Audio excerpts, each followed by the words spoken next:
Histoire de l'Église, on continue. L'Adventiste du 7e jour. William Miller, 1781-1849, était un fermier de Massachusetts, États-Unis d'Amérique, qui était membre d'une église baptiste, avait un désir sincère de servir Dieu.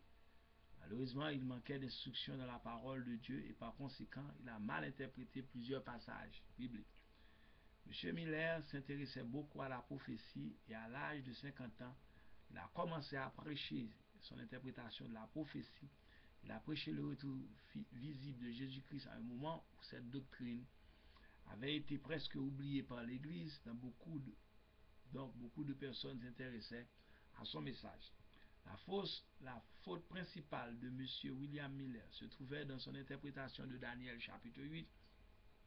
Selon son interprétation, les 2300 soirs et matins signifiaient 2300 ans, oubliant que la Bible enseigne clairement que personne ne peut savoir la date du retour de Jésus-Christ. Miller a fixé le 22 octobre 1843 comme la date certaine du retour de Jésus-Christ. Quand le 22 octobre 1883 est arrivé, sans le retour de Jésus-Christ, M. Miller et Samuel Snow ont fait un autre calcul et ils ont fixé une nouvelle date le 22 octobre 1844. Quand la deuxième date n'a pas vu le retour de Jésus-Christ, M. Miller était assez honnête pour admettre son erreur. Il a dit: je confesse mon erreur et j'admets mon désappointement. Pourtant, je crois encore que le jour du retour de notre Seigneur Jésus-Christ est proche, même à la porte, et je vous exhorte, mes frères, à veiller pour que ce jour ne vienne sur nous à l'improviste. 5 ans plus tard, il mourut, soit 1849. Malheureusement, les amis de Miller n'étaient pas aussi prompts à admettre leur erreur. Parmi ses fidèles se trouvait une femme nommée Madame Ellen White.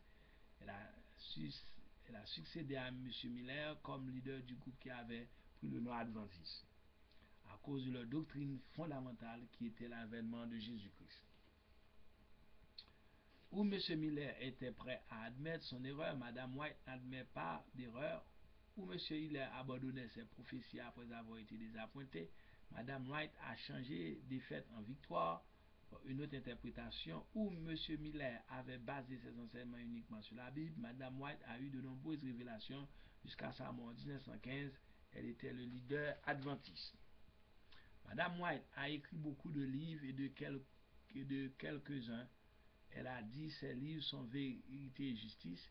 Les niais seraient nier le Saint-Esprit. Son dernier livre, La grande controverse, que les adventistes prétendent être son chef-d'œuvre, est composé dans une grande mesure d'extraits des autres livres.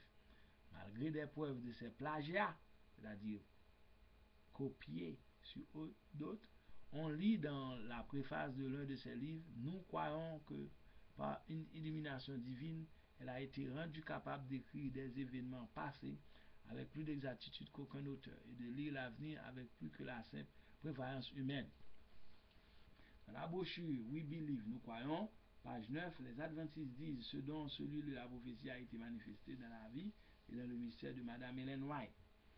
Les erreurs de l'adventisme nient la parfaite sainteté de Jésus-Christ. Dans nous croyons, on dit que Jésus-Christ est véritablement Dieu de la même nature que le Père éternel, tout en perdant sa dignité divine. Il prit sur lui-même la nature de la famille humaine, vécut sur la terre comme un homme.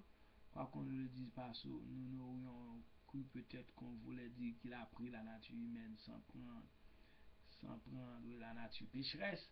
Mais dans un livre, The Desire of All Nations, le désir de toutes les nations, à la page 117, Mme White a écrit: dans son humanité, Christ a pris sur lui-même notre nature déchue. Il a été ce qui hérite tous les fils d'Adam, savoir une nature pécheresse. Ceci est aussi cité dans les lectures quotidiennes pour la famille. Et à la page 115, quelques adventistes disent: nous ne disons pas qu'il a péché, mais il a eu notre nature pécheresse. On se demande quand est-ce a-t-il donc perdu cette nature pécheresse? L'a-t-il encore au ciel? 1 Jean 3 verset 5, Hébreux 4 verset 15, Hébreux 7 26, 1 Pierre 2 22, Jean 8 46, Luc 1 35 démentit cette position adventiste. Enseigne que les morts dorment. L'état auquel nous sommes réduits par la mort est un état de silence, une activité de perte de conscience complète. Entre la mort et la résurrection, les morts dorment. entre la mort et la résurrection, les morts dorment. Spicer, c'est dit par Spicer. Ecclésiaste 9, 5 et 6 est le texte favori des adventistes. La plus interprétation de ce verset, comme tout le livre d'Ecclésiaste, se trouve à la fin du verset 6. Là, sur le soleil, l'Ecclésiaste ne parle pas de la vie future, mais ce qui se passe sur cette terre sous le soleil. On voudrait nous faire croire que l'histoire de l'homme riche dans Luc 16, 19 à 31 n'est qu'une allégorie. Mais elle ne peut être proprement appelée une allégorie puisque Lazare et Abraham sont nommés. Nous ne lisons pas il leur parle en parabole comme dans Matthieu 13, 3. D'ailleurs, même si ce fut une parabole, Jésus n'aurait jamais enseigné en parabole ce qui n'était pas vrai.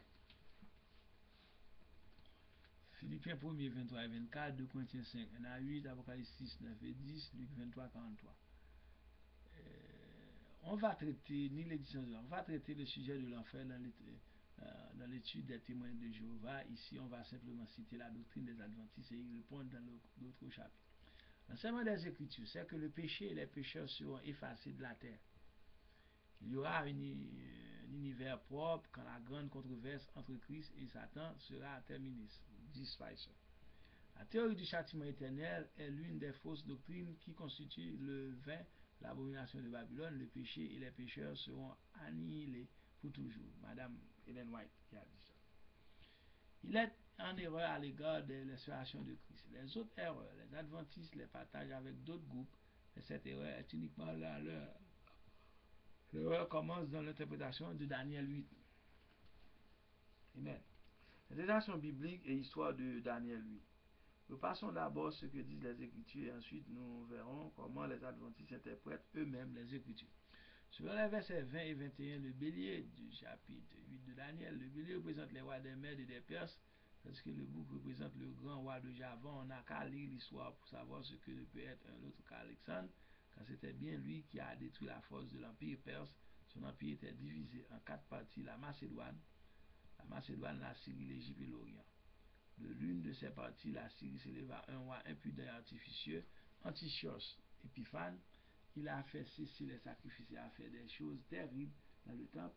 Il est allé jusqu'à sacrifier la chair des porcs sur l'autel et a aspergé le lieu saint d'un bouillon fait de porc. Dans Daniel 8,14 déclare que le sanctuaire serait purifié après 2300 soirs et matins. Il n'est pas difficile de comprendre ce langage puisque les sacrifices étaient offerts les soirs et les matins, donc c'était en réalité 2300 sacrifices qui seraient omis, ou bien on peut dire qu'ils seraient omis pendant 1150 jours, puisqu'un soir et un matin font un jour. Le premier sacrifice païen était offert sur l'autel le 25 décembre 108 avant Jésus-Christ. 3 ans plus tard, le 5 décembre 165 avant Jésus-Christ, le sanctuaire était nettoyé et les saints sacrifices recommençaient. 3 ans font 1095 jours, mais les sacrifices journaliers avaient cessé quelque temps avant que les sacrifices païens soient offerts. Donc il y avait 1150 jours ou 2300 soirs et matins entre le temps où Antiochos Épiphane avait souillé le temple et le temps où les Maccabées l'avaient nettoyé. L'interprétation de M. William Miller. La première erreur de M. William Miller était d'interpréter le temps marqué pour la fin de Daniel 8,19 comme la date du retour de Jésus-Christ. Quand on étudie le contexte, on voit qu'il s'agit plutôt de la fin de la captivité. Le terme de la colère veut dire plutôt le temps quand la colère de Dieu contre Israël, les 70 ans de captivité, serait à son terme. Selon M. William Miller, les 2300 soirs et matins sont 2300 ans.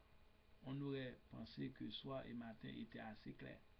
Donc 2300 années devaient passer avant la purification du sanctuaire par le retour de Jésus-Christ.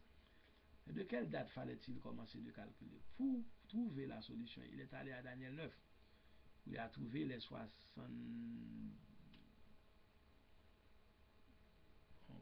On continue.